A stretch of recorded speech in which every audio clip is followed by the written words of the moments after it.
Hello and welcome to another edition of the Andrew Eborn Show, and I'm delighted that today my guest is none other than Martin Cox. How are you, Martin? Oh, mate, you all right? I'm not too bad. Circus! Look at you with your Las Vegas shirt on. When did you get that? When I was in Vegas, funny enough, Really? just before lockdown. Oh, just before lockdown. Yeah.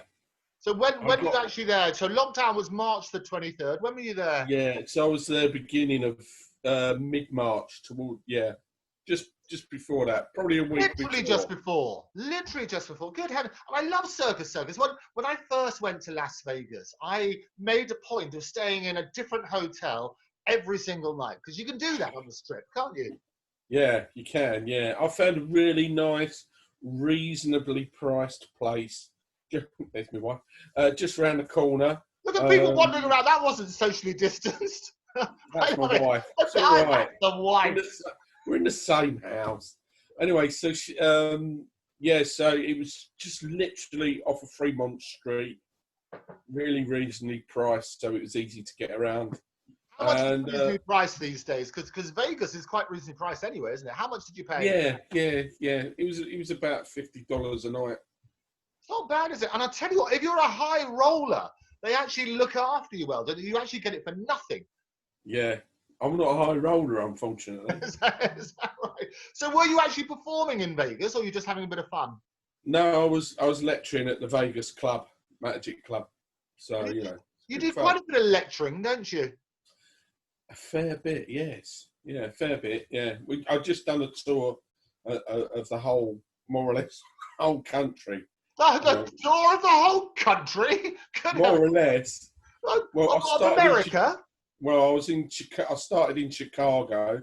I love the Windy City. And that's got a big magic community in Chicago. Oh, excellent, yeah. So they're down to, actually went there, drove to Florida, and then made my way back towards Chicago, and then across to Texas, and then Vegas and Arizona, then home.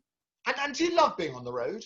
I do love it a lot, yeah. I don't know, I quite like my own company a lot, and it gives you time to... Have you told your wife that? Well, I think she likes it as well when I go away for long periods of time. She gets a whole bed to herself. She can starfish. Is that right? So what I love, Martin, is you very kindly wrote to me saying lovely things about the show, because we've had a few members of the Magic Circle on here, and you said, look, I love the show, and I'd love to come on and chat about what you've been up to. Because what we like to do in this is we get people back regularly, so we find out a little bit about them, not just your little sound bites from people in performance mode, but actually sort of revealing, peeking, as I say, beneath the kimono. And we've had people like your good friend Andy Clockwise on. Yeah, what an interesting show that was. It was great. Me and my wife watched it together. Yeah, and heartwarming, wasn't it? Because there were things that we found out about Andy Clockwise which he's never spoken about publicly before. It does explain a lot. He won't mind me saying that, I don't think. He won't at all. And what I loved about that show, and it was an adoption special where basically he was abandoned, is how I would put it. I mean, he's very warm and very careful with the language he chooses when discussing it. But as a child, he was, for whatever reason, his natural parents couldn't look after him. And so he was put up for adoption very, very early on. And he only found out about that at a very tender age when, during a family row, his mother turned around to him and said, "That guy is not your father." Yeah. And what a devastating way of putting it. That's so devastating, isn't it? You know?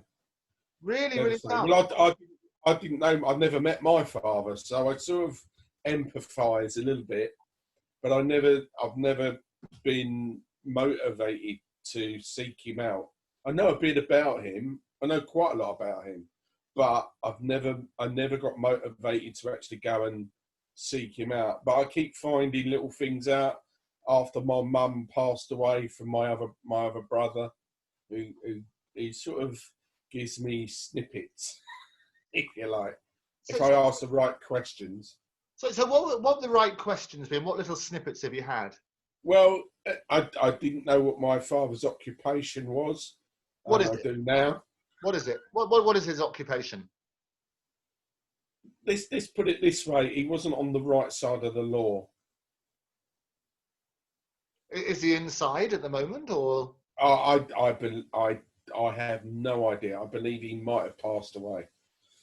Okay. He evidently I was born. He got put away for 5 years, and when he came out, he came to the house, and my mum told him that I told you never to come back, and that was it. So that's all I know of that episode. So evidently he turned up when I was around 5, and my mum opened the door and told him never to come back and shut the door in his face.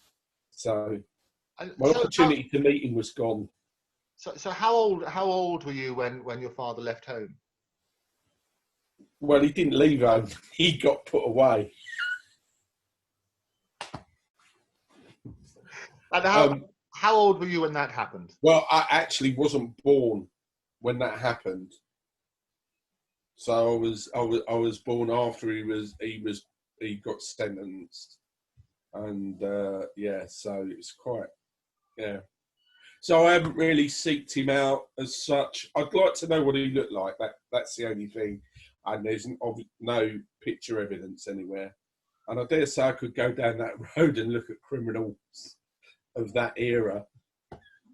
Criminals of that era, and it's obviously, I mean, you have this wonderful brash exterior. You're known as the hard man of magic, and I've made the point many times on this show is that so often it's the people who have the brash, the tough, the jovial exterior. It's those who are actually pretty torn up inside. Yeah. I suppose that's pretty true. I mean, I do get I get down days like anybody else, I suppose, and you just deal with it in your own way. I'm very old school, so I'm not the type of person who's going to go to the doctors and ask for pills and that to help me with that. I'm very you deal with it yourself, because that's the way I was brought up. You know, my mum was quite hard on us in that respect. That you basically you locked it away and dealt with it in your own way, and I do that. But I've got really good support with my family. My son is unbelievable. Says stuff to me that I think, wow, where does that come from? You know, and it's you know he said to me, we're never alone. You're never alone, Dad. Because when I get in that state, I don't really want to talk to anybody. I just want to be on my own, out of the way and quiet. And he just came down and said, look, you're not on your own, and we're here to support you and talk. And, you know, blimey, you're good at this, aren't you? So it was quite funny how it happened. And he just said that you forget you're not on your own. We're here. You can talk to us, because they can tell when I'm in that state, when I start going downhill, if you like. So, like I said, I have down days like most people. I suppose comedy people have that in their background. That there's a difference, you know. There's a dark side of you that nobody ever sees, if you know what I mean. Yeah. I don't know where that stems from. So I can tell you. I mean, I speak with, as you've seen on the show, and you've commented publicly about the other guests I've had on here, is that absolutely there's something within comedians in particular where they are torn up inside, and so often the comedy stems from a way of covering it up. It's a coping mechanism. Did you find that as well? Yeah, very, very much so. I mean, when my mum passed away some years ago, I was actually working on a cruise ship at the time, and I came back for 2 weeks. I had 2 weeks basically off, and then I was going back on a cruise. And within that 2 weeks, my mum passed, and we buried her basically, which is I could give you a really interesting story about how that happened, what happened. But when I got back on the ship, one of the guys asked me, did anything interesting happen while I was off the ship? And I went, yeah, my mum passed away, 10 stone 8. And he went, I'm sorry. And I went, yeah, she was 10 stone 8. And he went, I don't understand. I goes, well, when you're born, people say that you were £7, 10 or whatever, but nobody ever tells you what you weighed when you died. And he just looked at me and went, it's a joke, right? And I went, no, my mum did pass away, but she would find that really funny. And again, that's the coping mechanism. And it didn't really hit me until about 5 years later when I was on my own driving across Arizona again, driving across Arizona, and all of a sudden this thought hit me that I'm never going to see her again, and I just started crying. And it was really interesting that how long it took for that to come out. I didn't cry obviously I didn't cry at the funeral. I never cried in front of my children about my mum passing and that. And I was quite close to my mum, so yeah, it was quite interesting that it took that length of time before it really hit me, you know. And so often, Martin, it's exactly that sort of situation where, as human beings, and we always say it's the Shakespearean quote, you know, if I prick me, do I not bleed? If I tickle you, do you not laugh? I mean, that we are all the same under it. But people have different coping mechanisms, and so often with comedians, and without the stereotypical side, so often comedians, it's hiding what is really the torture inside. And in the same way as, and it's actually a great gag. It's a great gag where you turn around and say, how much did a baby weigh? Well, he weighed 3 pounds, whatever it was. It's a great gag. I've never heard it before. But that was your coping mechanism.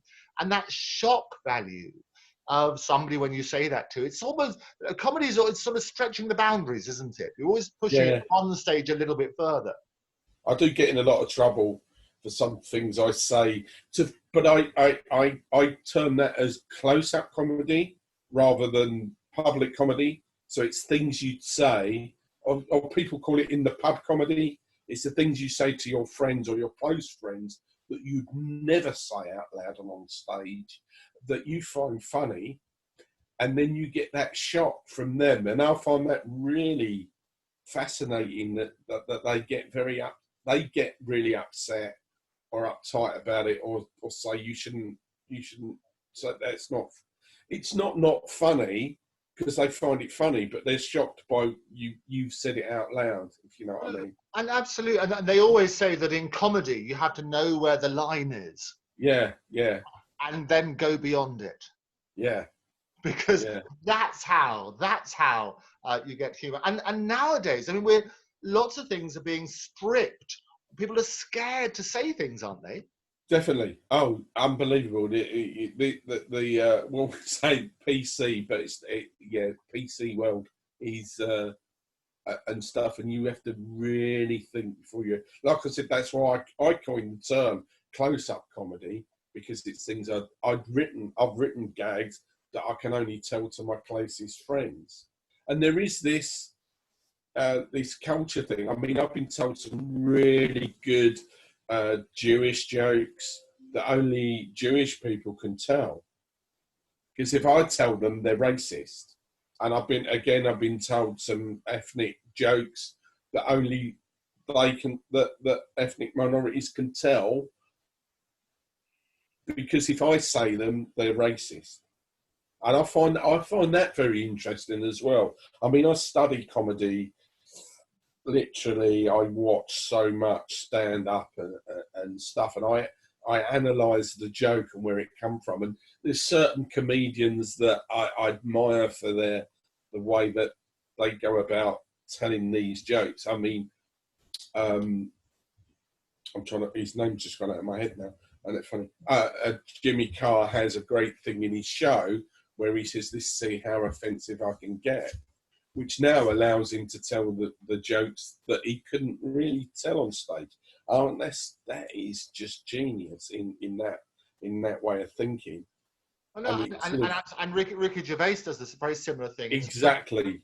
People take it at face value and don't realise that actually the joke is the bigotry that he's Yeah. highlighting as a result of it. And Yeah. in a way, it is strange about comedy, about that sort of thing, because actually, if you look at the structure of jokes, in the same way as we say there are 8 principles in magic, and we'll come on to that a little bit later, in comedy, there's definitely a scientific formula for the structure of a joke, isn't there?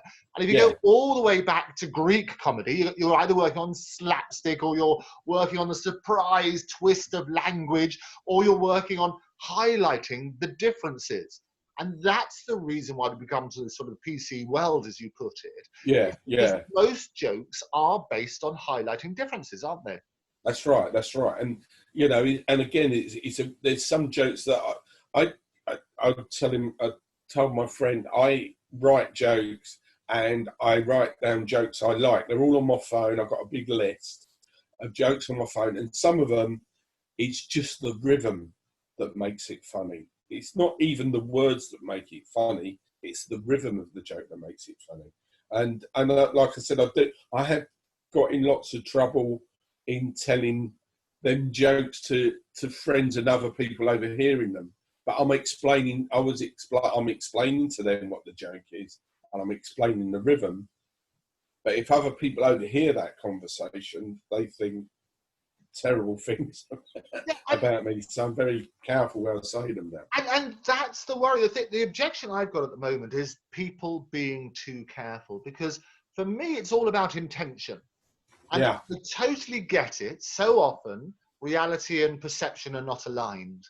And people can perceive something, because instantly, if you start with the label that you're a racist, or you're a sexist, or you're homophobic, or whatever, then you can look for evidence to support that. And always, there's evidence around everything you do. But if you look at the intention behind what you're trying to do, and going all the way back to the Greeks, so say classic conversation, who would have thought, but going all the way back to the Greeks, the structure of comedy, one of those, apart from slapstick and play on the words, it is highlighting the differences. Whether it's the difference between the sexes, the religion, colour, creed, whatever it happens to be, location, it's all about the differences and highlighting that, isn't it? Yes. Oh, definitely. Definitely. And I mean, at the moment, there's all this thing about the Black Lives Matter thing and the COVID and stuff like that. And I've written jokes about COVID and stuff like anybody else, but you just wouldn't. Again, I don't think I'd ever do them on stage, but I think I've written the jokes and stuff to help me cope with that idea, if you see what I mean, you know. And if you put that as a coping mechanism, and so often it's when tragedies happen and people reinvent a joke, they dig up the joke. When was the last tragedy? Oh, there's a joke around that time. Is it too soon? Is a line that comedians will often say. You go in, go on then, give us some of your COVID jokes. Oh, no, I wouldn't do that, no. Why? Lie, you know, these other people are going to see this, aren't they? I mean, I'll give you a silly one I wrote when I was just walking through town, and I get my butchers where I go and buy my bacon and stuff. The guy in there, actually, he says things to me that triggers jokes, funny enough, triggers jokes off. And I just went, I can't believe it. I said, my chiropodist, he's been open the whole time since lockdown. And he goes, what do you mean? And he goes, well, he's told me that he's at least 2 feet away from everybody. Hey, I thank you. You see, that's okay. Yeah, that's an okay joke, but you know, there's other stuff you wouldn't say. You know? But this is my point. Is the fact is that people are scared of telling stuff, and I get it. It's about intention, and in a comedy situation, if you're not coming from a prejudice side, and we all deplore prejudice, we absolutely deplore prejudice. But the structure of it, sometimes you have to, the comedic reaction is to cause offence, isn't it? That's right, yeah. But I think you have to be more or less known for that type of comedy for it to work for you. If you just come out and do it straight away, I think you're going to get like, oh, no one's going to come and see you. You know, I'll give you an example of actual that thought. I was doing a show. It's a well-known place. I've performed there many times, and I got a complaint about one of my jokes. Well, actually, 2 of my jokes. Yeah. And the owner of who run the event said to me he's had 2 complaints, and I said, okay, what were they? And he told me, and actually one of the jokes I have dropped now because I find it a bit too much myself now. So I said, does that mean that you're not going to book me again because of this one person complaining? And he went, oh. I said, listen, if that person doesn't like my comedy or don't like what I do, next time I'm on, they're not going to come and see me. I went, right. I said, all those people, the other people who didn't complain and like what I did are going to come back and tell their friends, oh, you've got to see this guy. And that's how you build up your fan bases. And this is what happened to Whoopi Goldberg. There's a famous story about Whoopi Goldberg doing her show and being careful of what she said and tried to make her comedy fit her audience. And her mum said to her, asked her what she was doing, that she wasn't natural, there was something wrong. And she said, oh, and her mum told her that you can't please everybody in that audience. Those people who don't like you won't come and see you. They're not your fan base. But the people who come and see you, they're the people that you've got to be loyal to. So when you do your comedy or whatever you do, you've got to be loyal to yourself, as well as I'm not saying that you have to be, if you're very offensive, then you're going to attract that type of audience. You know what I mean? But that's how you build your fan base. People who don't like me don't come and see me, and that's good for me. It's good for me. It's good for me, and it's good for them. And because I don't want them in my audience, because they're the ones who are going to heckle me or give me the groans or whatever. You know what I'm saying? So that's.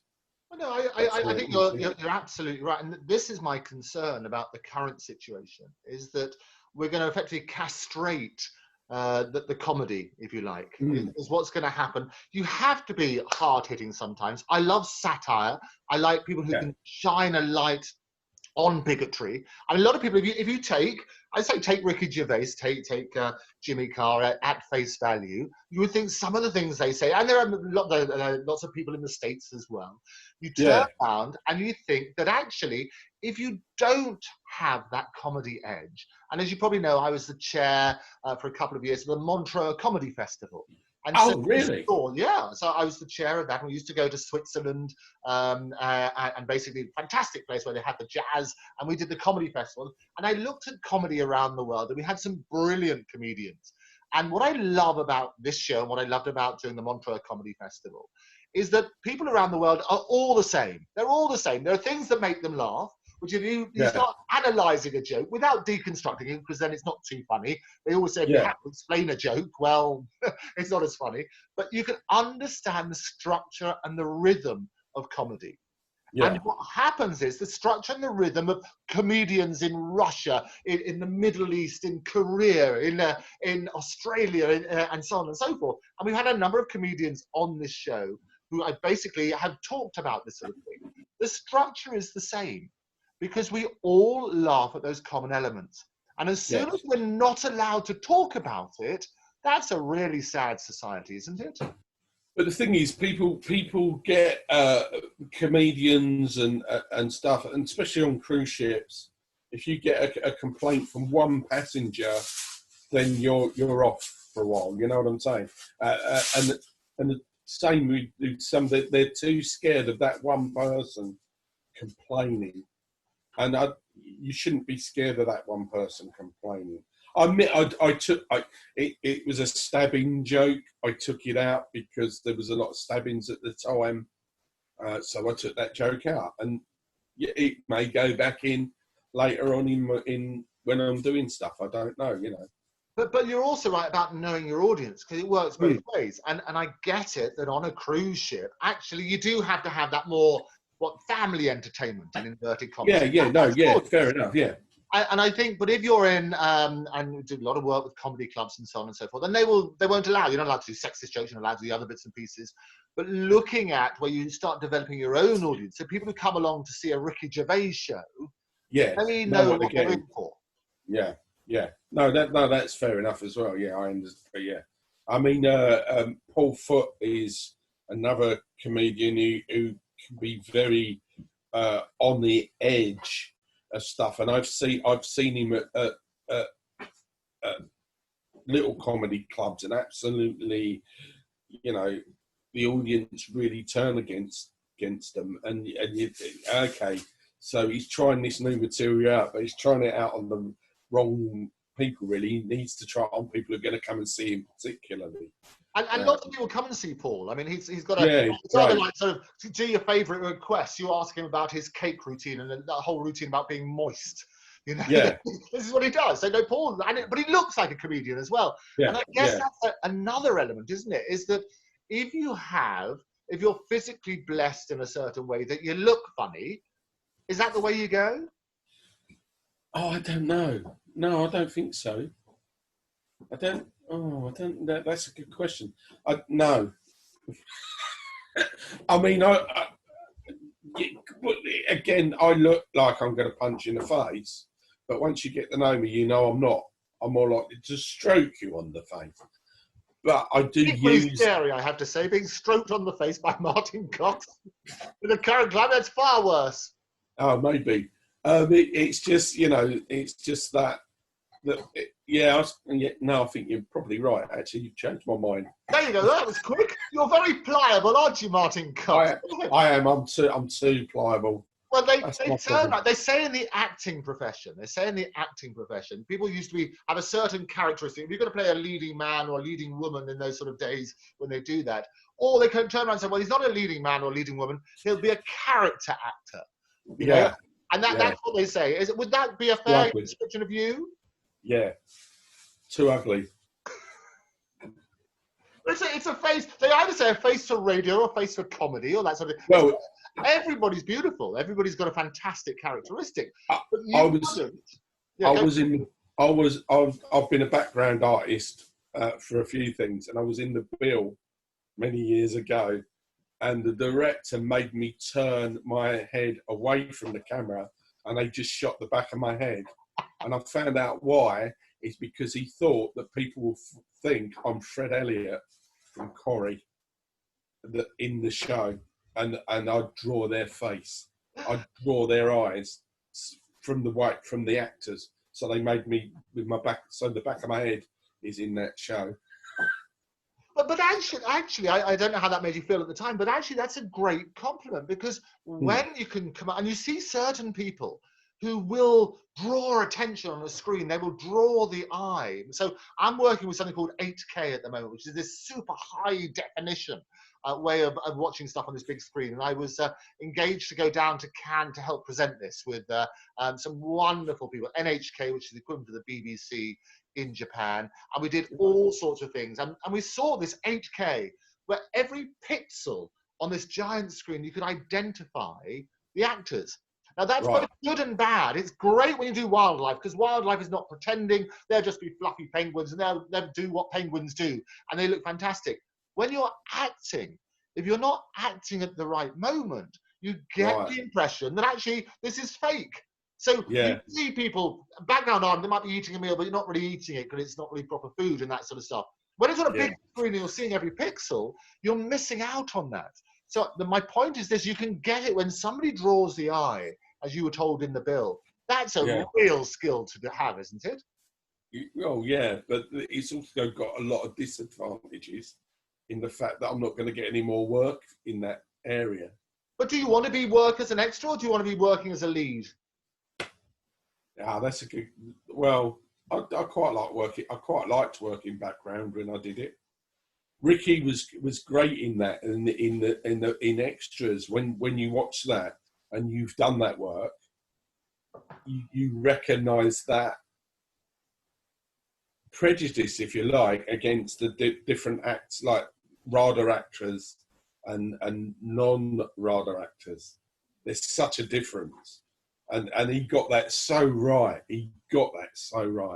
And how rude some of the RADA actors are to extras or to background artists or to thingy. And I don't know whether where that comes from, where that I'm a rather actor and you're not type of attitude comes from. And I find it with university, some university people are very anti non-university people, especially in this trade, and what we do for a living. The thing is, I think the university people don't know that we see that, we can see that because I didn't go to university, and I think that is a block in the entertainment industry in general, you know, that sometimes It goes back to what we said beforehand, is that we're all very tribal in terms of, like they say, birds of a feather like to flock together. So we're always looking for the differences. And the reality is human nature, because we're tribal, we're also very insecure. So we have to find ways, albeit sometimes subtly, sometimes not so subtly, of belittling the competition.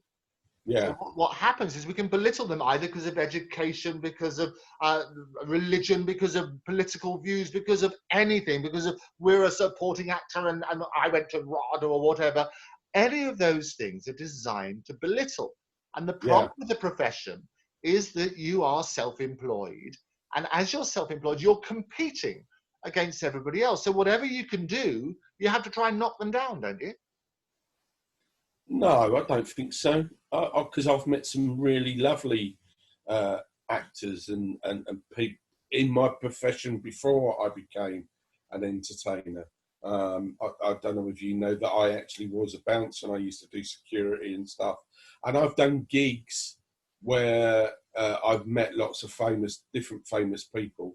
And there is, I don't know what it is, but there is a really weird attitude between different people, and I've met some really nice ones, and I've met some really, like, you know, I want to take them outside, punch them in the face myself, you know.